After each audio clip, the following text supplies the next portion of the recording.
Okay. So I'll start my talk. First of all, at the outset, I would like to wish you all a happy International Women's Day.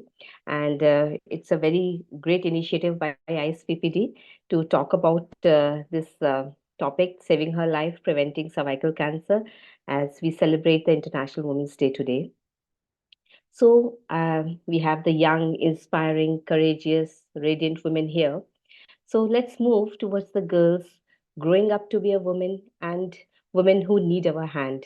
So, as we celebrate this International Women's Day, let us spread awareness about the cervical cancer. So, once we get empowered with some knowledge, we are bound to share it and spread it with others who may also be in need for it. And this blue and teal blue and white ribbon is specifically for the cervical cancer awareness. And as you all know, what is cervix? It's the mouth of the uterus. And what is cancer? You all know the uncontrolled growth of the cells. But what causes cervical cancer? So, if we talk about this, it is caused by a virus, which is the human papilloma virus. So, more than 200 serotypes of human papilloma viruses have been identified, and more than 90% of the cervical cancers are linked to human papilloma virus infection. It is the most common sexually transmitted viral infection, which remains asymptomatic mostly. But what causes problem is the persistent infection. So persistent infection with low risk HPV types like 6 and 11 is responsible for the enogenital warts in both men and women. The persistent infection with high risk HPV viruses like 16, 18, 31, 33, 45, 52, and 58 is responsible for the HPV related cancers. So, as you can see, not just the cervical cancer, anal cancers in both men and women, vaginal cancer, and vulval cancers are also associated with this HPV. Now, um, so if we talk about India, we have got chilling truths about the cervical cancer. Every 1 out of 4 women who die of cervical cancer worldwide is an Indian. There are recorded 212 deaths per day happening. That translates to 9 deaths per hour and 1 death every 7 minutes. By the time we wind up this discussion, more women would have lost their lives to this killer disease.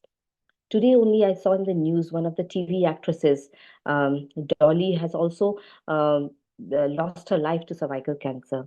It's the second most cause of cancer mortality in Indian women after breast cancer. So, don't we need not be afraid about it. WHO has charted out a global strategy to eliminate cervical cancer. Elimination means that it stops being a public health problem. So the strategy is 90 70 90. So if 90% of the girls are getting fully vaccinated with HPV vaccine by the age of 15 years, and if 70% of the women are screened with a high performance test by 35 years of age and again by 45 years of age. And out of these, the 90% of the women who are identified with either the pre-cancer get treated or the 90% of the women with invasive cancer get managed. Then public health, it will stop being a public health problem by the year 2030. But where are we? In our country, the vaccinations are accounting to less than 1% of the women. So we have to speed it up and increase the vaccination coverage of our girls. So if we calculate it simply, 9 out of 10 girls should be vaccinated against human papilloma virus. We can end the cervical cancer by this. Now, coming on to the human papilloma virus vaccination. If we talk about how many cancers which can be prevented by a vaccination, there'll be very few. And this is one of the cancers which can be dealt with by vaccination. It prevents the infection from HPV types in the particular vaccine. It has been recommended by many national and international organizations like WHO, FOGSI, which is the Federation of Gynecological Societies of India, Indian Academy of Pediatrics, then the National Technical Advisory Group on Immunization, CDC, and American College of Obs and Gynae. So, vaccines produce better immunity when given at a younger age as compared to the young adults.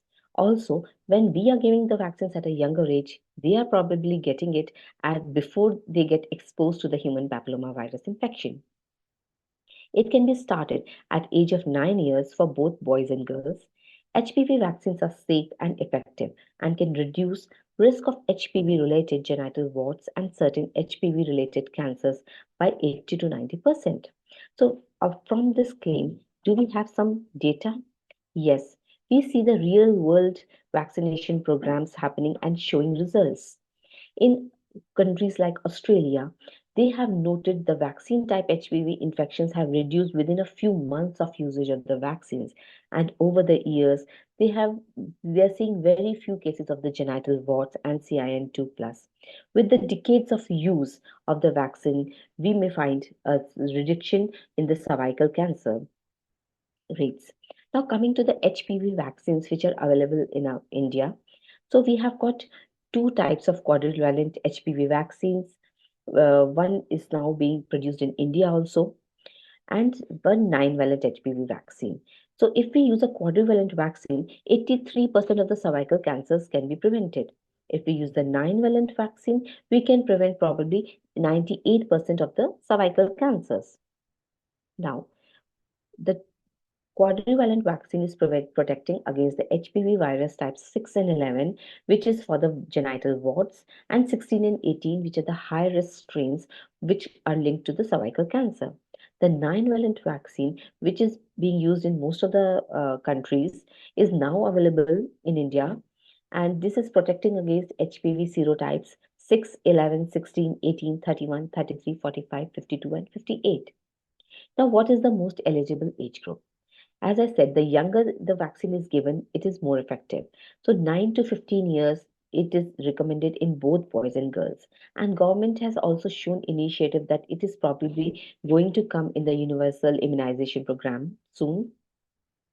And up to 45 years of age of women can also be vaccinated for the HPV vaccine. So if we give it the younger age group, only two doses are sufficient, 0 and 6 months apart.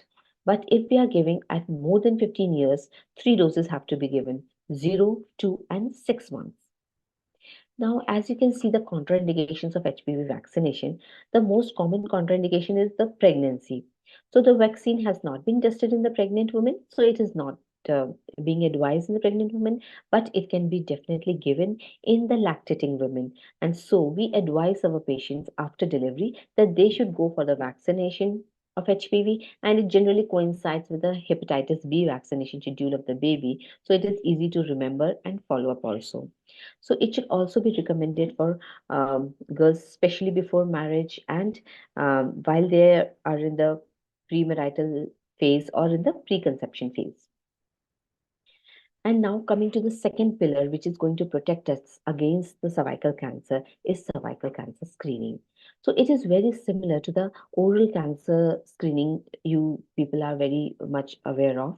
So we just have use a simple instrument called cascos to examine the cervix and touch it with a brush or a like you do the pap smear. Similar spatula is there. We just it's an exfoliative cytology. It's painless. You just touch the brush with the cervix, with the ectocervix and the endocervix, and this it is sent to the lab.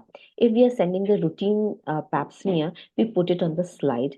And nowadays, the liquid-based cytology is very prevalent, in which we send the tip of the brush with the liquid container, a special liquid container, to the lab, and it also tests for the cytology, exfoliative cytology, as well as the high-risk HPV strains. So since cervix is easily accessible for examination and the precancerous lesions take so many years to convert into cervical cancer, like here's the normal cytology you can see, and then it becomes the low grade intraepithelial lesion, then a high grade intraepithelial lesion. So we probably want to catch them at the LSIL and HSIL cell, or even if it's a cancerous lesion, it's the carcinoma in situ probably, so that we have to catch them before the symptoms start to appear. So this that it detects the importance is that it detects the lesions which can convert into cancer, and we can treat them easily after colposcopy. We can do minor OPD procedures to cure them. Early detection of cancerous lesions so that we can prevent the spread of the cancer, and we can make it purely treatable. Now, what are the modalities of cervical cancer screening? So, in places in rural areas where it is on cytology, pap smear is not available, we advise the visual inspection with acetic acid, where the cervix is inspected after application of the acetic acid, and we look for the acetowhite areas and also the vascular patterns. And the patient can be referred for further treatment and examination if there is any problem in the screening. Then in urban areas, we do the cytology or the pap smear routinely, which should be done every 3 years, starting after the age of 21 years, whenever the person is sexually active. And then the next thing is HPV DNA test. So many of the labs are doing this test and they find the high risk HPV DNA. If the high risk HPV DNA is found also, so don't worry, that doesn't mean you're going to get cancer. Only the persistent HPV causes cancers, and that also takes a lot of time. So we have to um, keep you on monitoring. And so, what are the recommendations when to start? As I said, 21 years or the primary HPV test with PAP test, that is called the co testing at 30 years.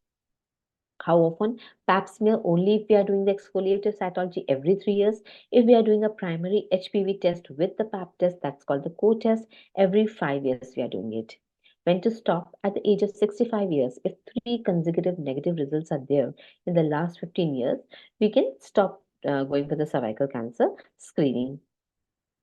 So not much preparation is required. Only where we have the patient has to avoid the vaginal douching or vaginal medications and sexual contact for 3 days before the test, and have to avoid it also during the periods.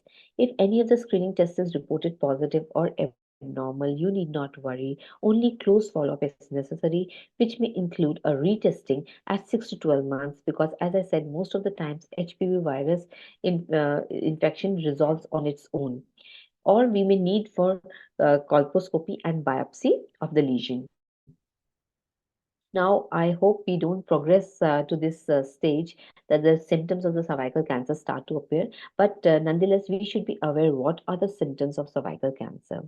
So, in India, cervical cancer is most frequently diagnosed among women aged 35 to 44 years. The median age at diagnosis is 50 years. And what are the symptoms? Any unusual bleeding, that is, postcoital bleeding, bleeding after sexual contact, or intermenstrual bleeding is happening between the cycles, foul smelling or blood stained vaginal discharge, and postmenopausal bleeding. So, as you know, we call it a menopause when there is absence of periods for 1 year. And if after the periods have stopped for 1 year, the bleeding is happening again, then it warrants proper evaluation for cervical cancer as well as uterine cancer. So, need to contact the gynecologist. Then these are the symptoms which are in the more severe cases when there is mostly metastasis and all is there, that the loss of weight and appetite, there's weakness, and the patient can become cachexic. So in advanced cases, more severe symptoms are present. If any of these symptoms are present, you do not worry. It can be due to other causes also, because it may be a polyp also. So you have to contact your doctor at the earliest.